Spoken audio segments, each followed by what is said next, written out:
I'm going to tell you about something that you almost never see in hair loss research papers, that you see all the time in other fields of science that take truth-seeking seriously. Once you know about this, you can't unsee it. And in my eyes, this is really important because it has critical ramifications with respect to the efficacy and the safety of the interventions for hair growth that you might actually want to try one day. My name is Rob English. I'm a researcher who focuses on hair loss disorders. I'm on the editorial board of a dermatology journal. I publish manuscripts related to hair loss. I referee papers on hair loss disorders, and I make content like this to help individuals who are fighting hair loss and looking for a straightforward path based on the evidence.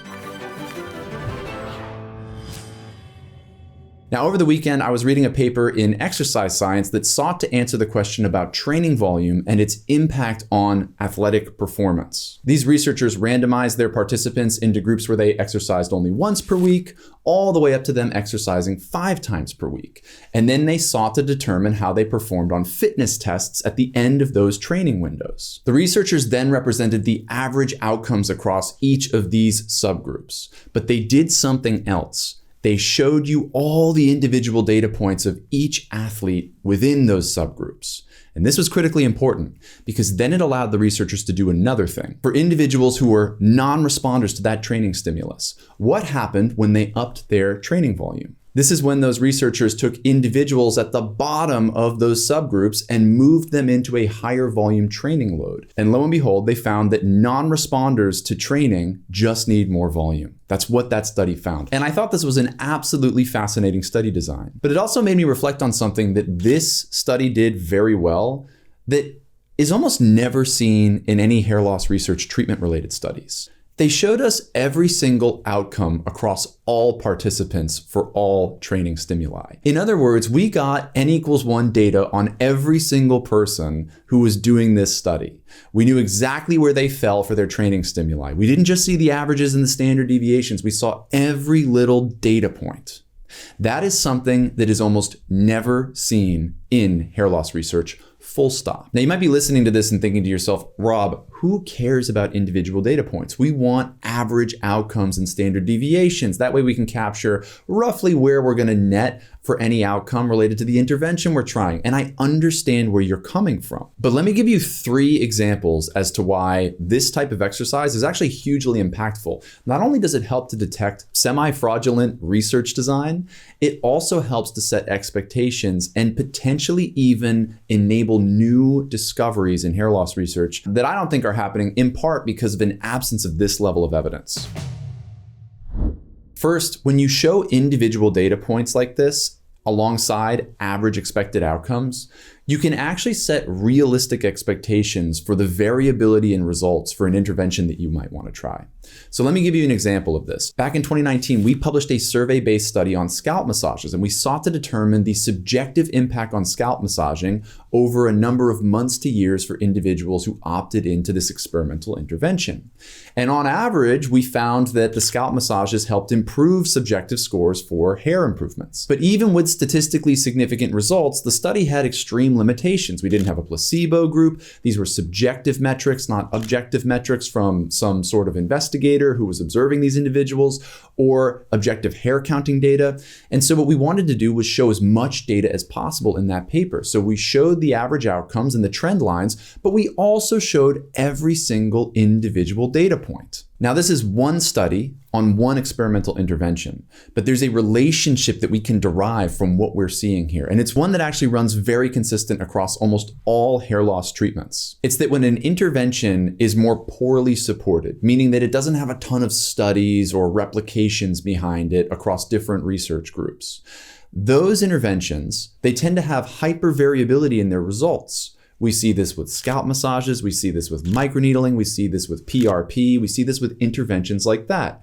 You will find hyper-responders to these things. In fact, we point one out in this study. It's one of the last data points here. You can see their before and after photos over around a 3-year period right here. And yet, is that an expected response? Does it score above that trend line? And these are the things that you can actually begin to glean when you have all the individual data points. And the relationship that we see here is that the lower the quality of evidence for an intervention, the more variability that you will get across responders.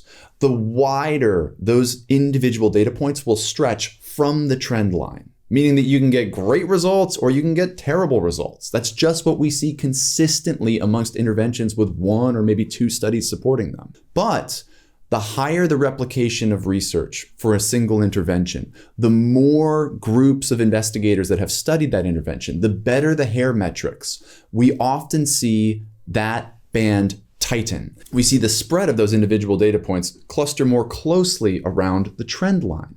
So that typically happens with things like minoxidil and finasteride and even oral dutasteride. The individual data points here, while there are certainly non-responders and there are certainly hyper-responders, the trend line is more tightly bound to the individual data points. And you can often infer that even without the individual data by looking at the standard deviations within these studies. They're just tighter than, say, the interventional research on PRP or microneedling or scalp massaging. It's just the way that it is. So having these individual data points can not only help you to determine your potential magnitude of growth in terms of what's expected, but it can also help you to determine if the variability in the results even make you want to try something that could be so experimental. Because you might not want to put time, money, and energy into something that has a positive trend, but a lot of variability. The next thing that happens when people include these individual data points in their study is that we can detect bias in hair counting methodologies or study design methodologies. One of the best examples of this is a CBD study that showed a 246% improvement to hair counts in the study itself. Now, as a headline, that sounds absolutely incredible, and we would all be excited in using CBD oil as a topical if those were the expected outcomes. But this study, which I give it absolute credit for, also decided to include each individual before and after hair count in their analysis.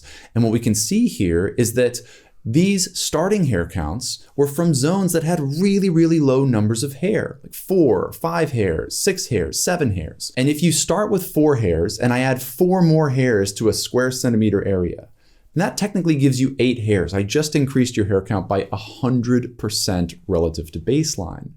But those 4 additional hairs add no cosmetic value. And because the researchers in the CBD study gave us this information at a participant level, we were able to determine that that 246% number was more so due to the law of small numbers and less so due to real appreciable hair count changes had they used better haired areas, like say in the larger scale clinical trials on finasteride and minoxidil, which had more hair in those areas and had better hair counting methodologies. And the third thing that I think that will happen when you have this level of granularity of n=1 data across all participants is that you will actually enable an ability to make bigger hair loss breakthroughs. First, I want you to watch this clip very briefly of Gary Nolan. He is an absolute juggernaut from Stanford in his field, which has nothing to do with hair loss. It's not the data that falls in line that's so interesting. It's the spot off the graph that you want to understand. Yeah. When something is way off the graph, that's the interesting thing because that's usually where discovery is.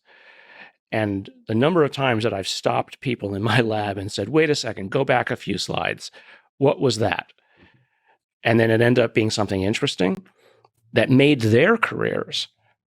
I could, count on a few hands. Now I want to take an example like that and walk you through how you can employ that same logic as a researcher to begin to explore why somebody becomes a hyper responder to a treatment or why somebody is a terrible responder to a treatment.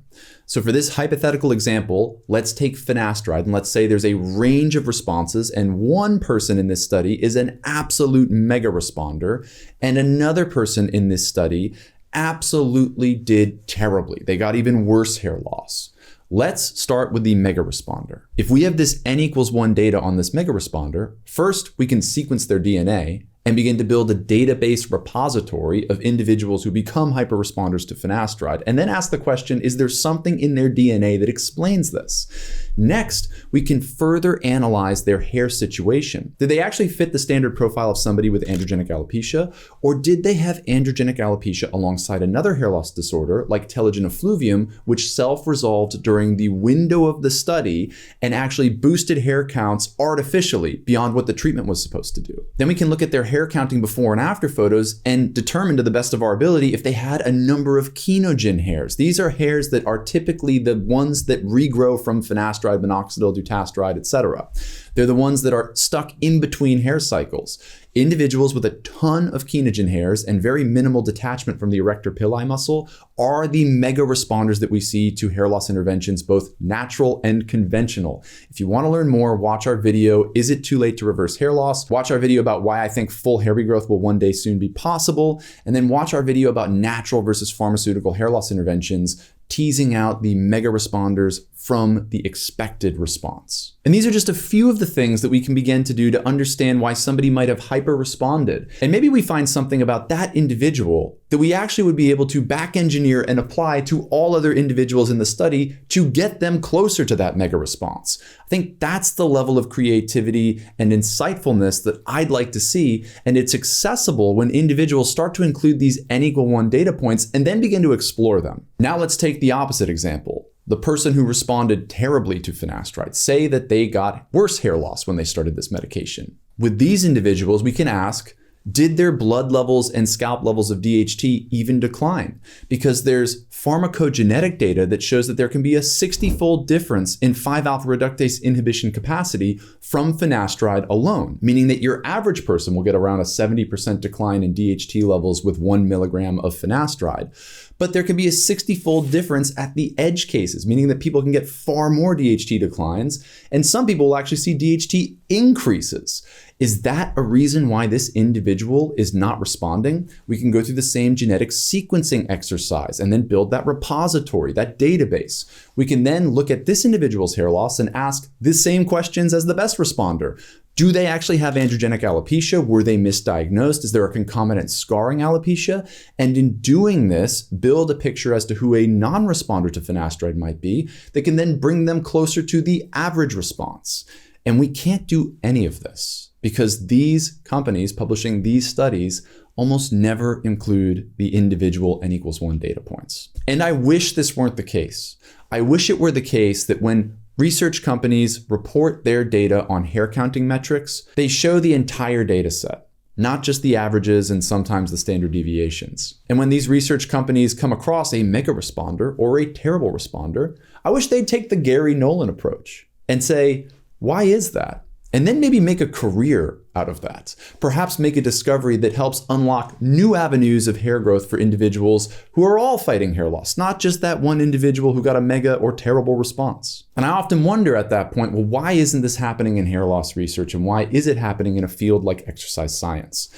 And at least so far, the only explanation that I can come up with is that the field of exercise science, at least the field that's publishing regularly, really values truth-seeking. So their research is often funded by grants and labs and want to know how all athletes can become the best versions of themselves. Now contrast this with the field of hair loss research, which focuses on treatments. This is done primarily from companies that compete with one another, and it's often self-funded or privately funded. This is a totally different dynamic. Now we've moved from truth-seeking to building a narrative that the product actually works. And that's less so about reporting all the individual data points, because that might not tell as compelling a story as you'd like, and more so toward obfuscating the data to make it look as nice as possible. For more information on this, watch our video about topical clascoterone and how that research group obfuscated their clinical data to make it sound like their product was more impressive than it actually was. Watch our videos on PP405, where that research team did something similar. They excluded total changes to hair counts in their press releases and instead only reported the % improvements for subgroups. And then in a later presentation, they used metrics like the reactivation of inactive hair follicles, and they confused upright regrowing hairs as vellus hairs and then said that those transitioned to terminal hairs. And they invented all these other metrics that you never really see in other hair loss research papers, not because they aren't interesting, but because it looks like this is a giant exercise in statistics hunting, and it drives me crazy. I feel like the truth seeking here doesn't exist in the same way that it exists in exercise science. So my question to all of these research companies that publish this kind of content, that deliberately withhold key information, is, are we truth-seeking or are we building a marketing narrative? That's what I want to know. Because when I see practices like this, I can't help but think, this looks more like statistics hunting. This looks more like building a marketing narrative to get a major funding round from VCs like Google. And it bothers me because the data could very well be absolutely fascinating, and there could be N=1 insights that we want to derive from them, and they could be buried in there, and we might never actually see it. And that could bury with it a huge discovery for hair loss treatments. And it doesn't need to happen. You know, when we published our scalp massage survey study, some people ripped it to shreds. They said that this is a low quality study. This is survey based, so it's subjective. It doesn't have a placebo group, and it has confounders, such as the use of other interventions, which we teased out to the best of our ability statistically, but which still exist to some extent in the data. You can't fully rule out all confounders. And guess what? I was fine with that. That's why we published it. That's why we wanted the data out there. It's a free intervention, so you can give it a go if you'd like. The directions are there, and we showed all of the individual data points because that's what truth-seeking is supposed to look like, at least in my eyes. And I would ask other research groups to maybe do the same. There are some fascinating N=1 case studies out there, which I think deserve further exploration. One of them was the story of a man who was totally bald, 78 years old, fell asleep in his rocking chair, slipped backwards, hit his head, burned his scalp on hot coals, and then accidentally, over the next 6 months, regrew all of his hair. Why are we not exploring that case study and asking more questions? Was this individual on any concomitant medications when the accident happened and during his recovery window? For example, was he taking a DHT reducer like finasteride or dutasteride to help lower his prostate size? Was he taking an immunosuppressant that might have been popular at the time, like cyclosporine A, which has been shown to help improve hair parameters, but only in subsets of individuals with androgenic alopecia, and which was prescribed to people like him? Because we do know that there's crosstalk between the immune system and DHT reduction, and I think that that pathway combined is potentially one which will unlock new levels of regrowth. And this case study could be the answer to all of that, and yet we don't have answers to any of those questions because these researchers, despite publishing an incredibly fascinating study, which I give them credit for, also didn't happen to include any of the information in that study to help us answer these questions. And that's where that curiosity starts to kick in, and that's where there could be a breakthrough. Keep in mind that the 2 FDA-approved medications for androgenic alopecia today, minoxidil and finasteride, were partially accidental discoveries. Minoxidil was originally a blood pressure lowering medication. A consequence of taking it orally, people got more hair growth everywhere, including the scalp. Finasteride was originally used for benign prostatic hyperplasia. A consequence of using it, finasteride helped to regrow hair in the scalp, which paired really well with data on individuals who had a type 2 5-alpha reductase genetic deficiency and who never went bald later in life. That's the same enzyme that finasteride inhibits. It's my belief that this level of creativity could help to solve some of the bigger challenges with respect to hair growth today, like reattaching the erector pili muscle to hairs that are fully vellus and basically matured in their balding process. That, once solved, will be an absolute major breakthrough. I wonder if wounding plus immunosuppression plus DHT suppression is the combination that gets us there. I don't know, but maybe one day we will, and it might start with people showing their N=1 data across these types of studies. That's everything. Thank you so much for watching. And if you are in the US and you're fighting hair loss, we co-founded the telehealth brand Ulo, that's ULO.co, to help facilitate your access to best-in-class hair loss treatments. We offer a level of personalization that is unrivaled by any other telehealth brand out there. We offer low-dose formulations of both topical finasteride and topical dutasteride. We offer high-strength minoxidil with add-ons like tretinoin or retinoic acid. We offer full-strength finasteride, dutasteride, minoxidil in oral and topical formulations, and a whole host of other things designed specifically to get you the best possible outcomes and prioritize safety and your tolerability. Check out the brand if you can. In the meantime, thank you so much for watching. We'll make more content like this soon. Take care and have a good day.